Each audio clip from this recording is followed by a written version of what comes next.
random topics for, a Q&A time. One question that came in that I have a separate video on, just on what is a SCOBY. I wanted to bring us up again. What is a SCOBY and what do you do with it? So a lot of people associate a SCOBY with just kombucha, but kombucha is basically, if you do kombucha the old-fashioned way and not the fancy schmancy way everybody does it now, it basically is just black tea vinegar. That's all it is. And it gets a SCOBY, which is that thick mat on top. Well, a lot of your vinegars will do exactly the same thing. They'll get a thick mat on top. Not all of them will. A lot, like most of my herbal vinegars don't. And if they do, they get a really, really paper thin one but it's still vinegar. Doesn't mean it's not vinegar just because it doesn't get a SCOBY. Some people call that the mother. It's basically the same thing. It's just that some people, if it's on a vinegar, they'll call it a mother. If it's on kombucha, they'll call it a SCOBY. It's the same thing. It may have different stuff in it depending on what you use to make the vinegar, but they're the same thing. So SCOBY is an acronym. A lot of people don't realize that. So symbiotic culture of bacteria and yeast. That's where you get SCOBY, SCOBY. That's why if you want a plural for SCOBY, you don't change it to IES because it's an acronym. It's SCOBYs with just an S added to the end. Like people who do kombucha will just keep using the SCOBY, right? And they'll just start a new batch using that. You can do that with your vinegar. I never have. I found it pointless, but if you're doing your vinegar, you get a SCOBY, you can take that SCOBY and you can use that when you start a new batch of vinegar. It's not necessary, but I suppose the nice thing about it is that it would help work as a weight, a cover to hold stuff under there, but you're still going to need that oxygen exposure, which is why I wouldn't prefer using one. If I was going to add a SCOBY from another vinegar to my vinegar, which is totally unnecessary, I'll say again, I would put it way down at the bottom so that my vinegar can get plenty of oxygen. So, yeah, I'm not a fan. Part of it is because the old-fashioned way of doing kombucha, it was just you took it as a medicine. It wasn't a fancy flowered up drink. It was a medicine, and so you took it as a vinegar, black tea vinegar, or just tea vinegar. It could be oolong, it could be green, it could be white.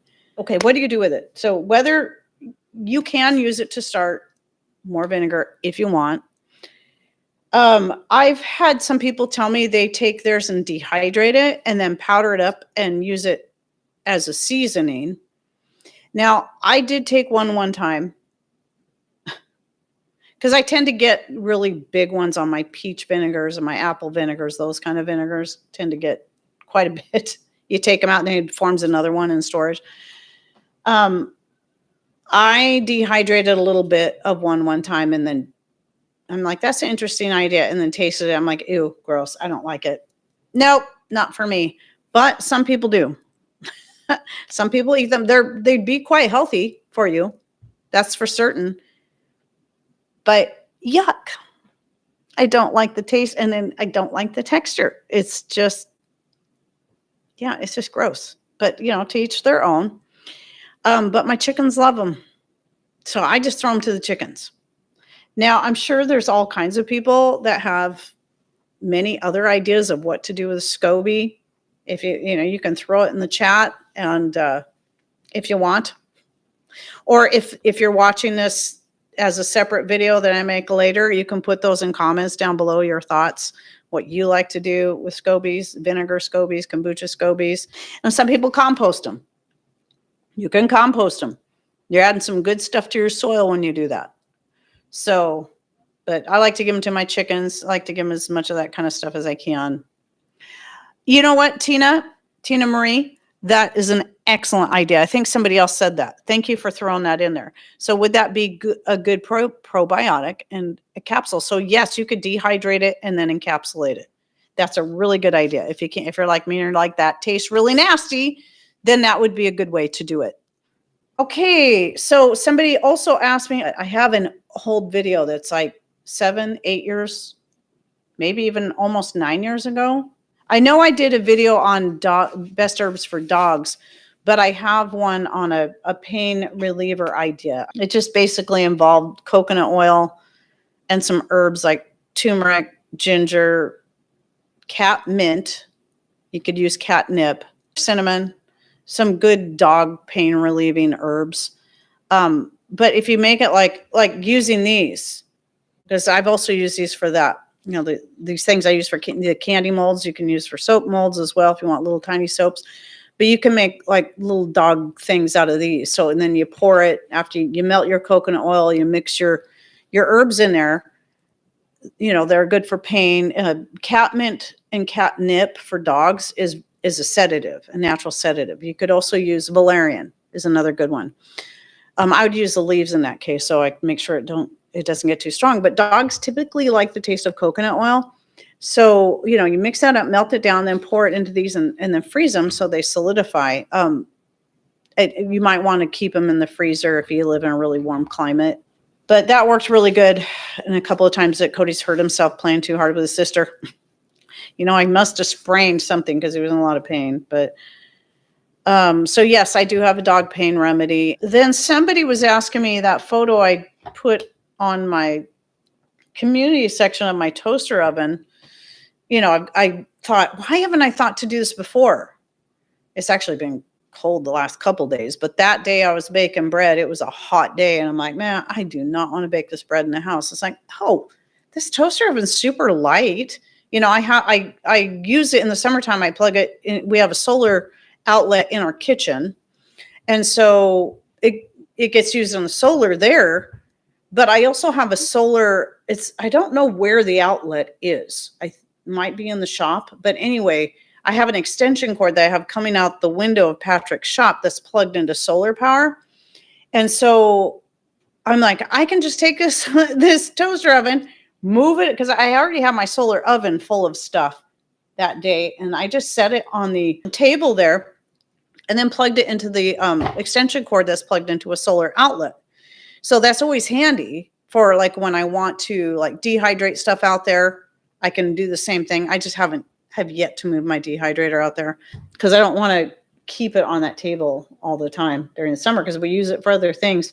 But that day it was perfect. Moved it out there, plugged it in to that extension cord that's plugged into our solar outlet. Well, somebody was asking me, well, could you take a picture of your solar outlet? Well, honestly, I'm not exactly sure where that outlet is. In fact, it might be plugged into another extension cord that's plugged into an outlet because he's got a couple solar outlets out on the exterior of the shop and inside the greenhouse. And so he's got extension cords going into those that go all different directions so he can run his shop tools and stuff because he doesn't actually have an outlet inside the shop, I don't think, that runs on solar.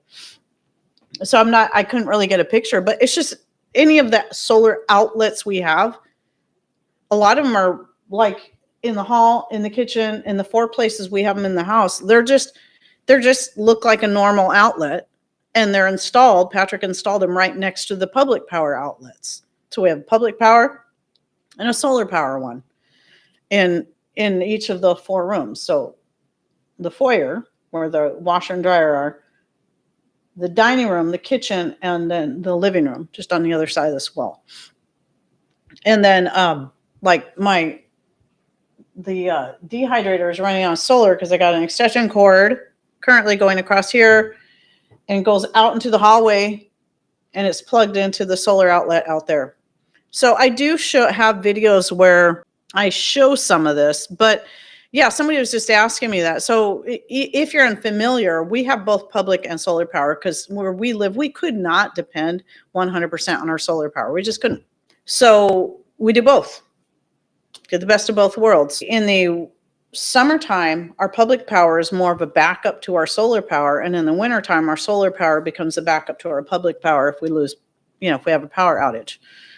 But, there's times like right now, it's been the last 2 days have been pretty dark. So we're not getting a ton of solar power collection. And I'm still running a lot of stuff off solar, but I try not to be too dependent on it on days like today because I don't know what tomorrow is going to be like. And I want to make sure I always have, we always have plenty in our battery bank just in case. So I try not to be too dependent on it days like today. We have a playlist on our solar power. There's an old video where Patrick shows our original setup that we had. The solar panels on top of the house are on top of the shop. They're on the shop, are all still the same, but the power room itself and the way it's set up is different. Our battery bank is different now than it was in that old original photo, or video, but there's or last year it was, where Patrick rebuilt that room and we were supposed to get the Lion Energy. They had all these promises. Oh, we're going to bring out this whole, this battery bank, and we're going to do all this in exchange for having an affiliate and stuff. And I'm like, cool, great, because we needed a new battery bank. Our batteries were just getting old and not holding a charge too well anymore. So it was so cool, but we had to rebuild that room, poured all that money into rebuilding that room, and they all of a sudden dropped all communication with us. Wasn't that nice after we put in all that work? But thankfully, we already had another set of batteries that we bought used that I think had come from cell towers or something like that. I don't remember. They've been great, but the reason we had those is we had out our other piece of property because we were either going to set up a solar setup out there at our second piece or out at our third piece of property out of town.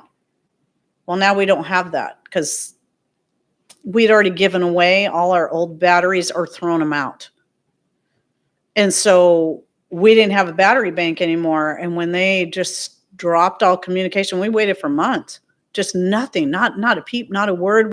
We have the email. I've talked about this before. We have the whole email thing that says that, oh, we're going to give you this, and this. And Patrick told him, okay, I got to rebuild this room to make it bigger to hold all this stuff because it was going to take up a lot more room than what we had. And we have it all. I still have it saved. And they just dropped the ball completely. Just wouldn't even communicate with us anymore. And we tried emailing different people. There were several people within that thread. Nothing. That was really disgusting. So I would never recommend Lion Energy. I don't care who's pushing it. Just because that was really a cruddy move that they pulled on us. So at any rate, and I don't recommend EMP Shield anymore either because of some of their shenanigans, and they're kind of related. Anyway, but yeah, so we have the whole video series and it shows them doing that and then how we ended up. And I think in that series, I might have even added the video where I said what happened to our solar panel and went into more detail about that. It's really nice as a content creator when you can do business with someone like the Superb lids or Mother Earth products or Vanilla Bean Kings or some of the other companies I've done business with over the years that have been good people to deal with. They interact with you. They're very upfront. I've never had any issues. And so you kind of, when someone reaches out to you and you're like, oh, wow, this would be great because we really needed this.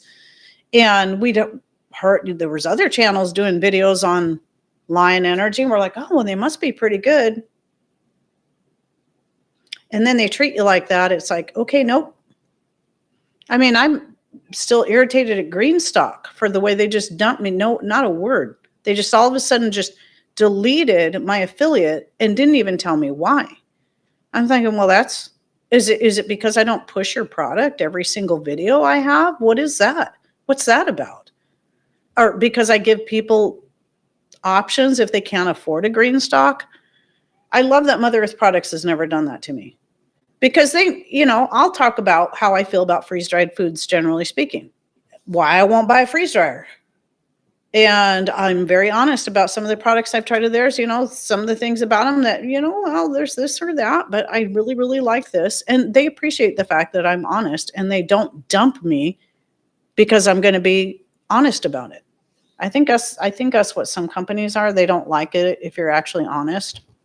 If you don't give their product 100% thumbs up on every aspect, okay, you want honesty and integrity, or you want us to lie to people? Nope, not going to do it. I'm not going to do that. I'm not going to give you some fake review if I don't like your product or I don't think it's worth the money.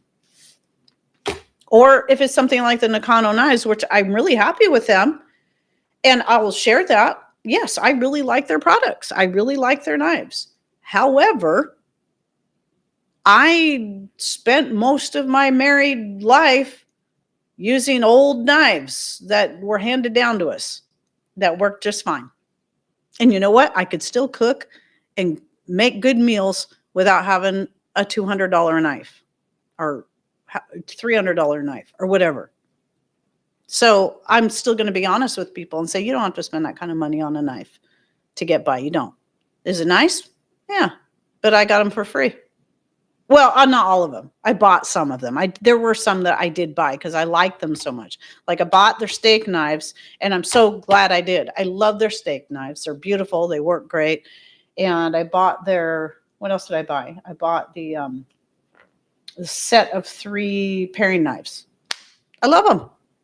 Okay, because I wanted to show that, I'm not just looking for free stuff. I'm willing to buy them because I like them that much. But anyway. So I think honesty is far more important. And I appreciate the people that buy through my links because that really does help me out. Oh, another question. Somebody was asking me about meal plans. Do I have a video on meal plans? Not entirely. Kind of. Because I have a video series on, what's the name of it? Making the most of leftovers. I have a video series on that. And in a way, that is my form of meal planning, because I might be like, okay, what meat thing am I going to bake this time? Is it going to be fish? Is it going to be a chicken? Is it going to be a turkey? Is it going to be a beef roast? It will be something that I'll cook it one night, however we want to eat it. Like if it's just a roast or just a whole chicken with rice or potatoes, or if it's if it's steaks, then I'll barbecue up more than I know we'd eat. And then use the leftover to cut it because it's already cooked, it's ready to go. All I got to do is cut it in little strips and we can make fajitas out of it. So that's like the most of my meal planning. It's usually around whatever big thing I'm going to make. So if I'm baking a chicken, it's like, okay, I'm going to do a chicken. And then the next night I'll make chicken Alfredo out of some of the leftover meat. And then the next night I'll make chicken fried rice or a chicken pot pie. Almond chicken is another one we really like. Sometimes I'll do the spicy orange chicken, or I call it Asian orange chicken because it's kind of got, more Asian flair. Both of them do. And I like using the meat from that. Usually most of that's going to come from the breast because you're going to get most of that meat where it's going to hold together good, and then you can bread it. It doesn't hold together perfect, but I don't care. I like the smaller pieces. Bread it and fry it. So I have videos on that. But anyway, I think those are all within the Making the Most of Leftovers series. A lot of these just different recipes. And then like the barbecue sauce.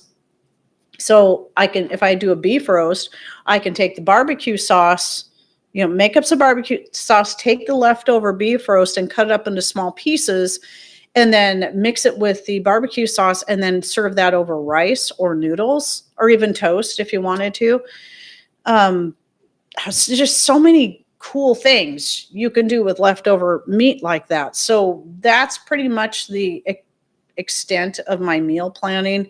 Is if I get a hankering for making something that I would usually make from steak, leftover roast, leftover chicken or turkey, then I'll make that thing with the plan of doing one of those. But sometimes it's not even that as forward thinking. I'll just say, oh, I think I should make a chicken. I'll figure out what I'm going to make later. And usually whatever meal or two I make from leftover meat usually lasts 2 or 3 nights as it is. Like right now, one of the last things I did was a chicken. And so I think I made chicken Alfredo. Yep. And then I made chicken fried rice. Then I cooked. So, got one meal out of the chicken, ate on that, made the chicken Alfredo, that lasted for a few nights. Made the chicken fried rice, that lasted for a few nights. Because usually it's Patrick eating dinner, not me. So that's one of the reasons why it lasts so long. And then took the bones and all the leftover bits of the chicken and made chicken vegetable soup. And so that's what's in there now. Another one is like if I did like maybe a beans and cornbread one night with using pinto beans, and then I had like maybe some leftover beef or something like that, then I can mix it in with the beans and cornbread and add some Mexican spices like chili powder, cumin, maybe some paprika, and whatever else sounds good, some cheese, make some burritos out of it. Of course, I got to make the tortillas. I haven't done that in a while. I need to do that one again. Lots of things you can do with leftover meat. So that is again, these days is the extent of my meal planning. Now, years ago when my kids were young, I used to do meal planning based on what was on sale at the grocery store because I didn't have the same kind of food storage I have now. So, oh, this is on sale. I'm going to get this, this, and this, and I'll make that. And I'd have my meals figured out for the whole week. It's just two of us. I don't do that anymore. So anyway, that is one way too. But if you already have food storage, you're not usually planning on what's on sale at the store because you already have your ingredients on hand. So that's the thing. That's why my favorite things about having food storage is all my ingredients for anything I want to make are here. They're already here. They're in the freezer. They're in the pantry. They're, I got them. Thanks for coming in. Take care and God bless.